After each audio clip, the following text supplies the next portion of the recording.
അധികം ജനകീയ പങ്കാളിത്തമുള്ള ഒരു രാജ്യാന്തര ചലച്ചിത്രോത്സവം ലോകത്തുണ്ടോ എന്ന് അന്വേഷിക്കേണ്ടത് ഞാനല്ല. എനിക്ക് വളരെ പരിമിതമായ അറിവുകളേ ഉള്ളൂ. നിങ്ങളെപ്പോലുള്ള മാധ്യമ പ്രവർത്തകരാണ്. അത് വെച്ച് വേണം നമ്മുടെ കേരളത്തിന്റെ അളക്കാൻ.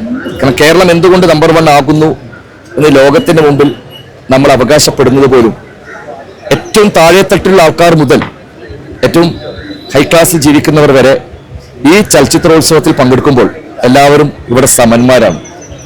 മാനവികതയുടെ മതസൗഹാർദ്ദത്തിന്റെ രാഷ്ട്രീയമായിട്ടുള്ള എതിർപ്പുകൾ ഉണ്ടെങ്കിൽ പോലും പലപ്പോഴും ഈ ഒരു വേദിയിൽ എത്തുമ്പോൾ എല്ലാവരും സമന്മാരാണ്.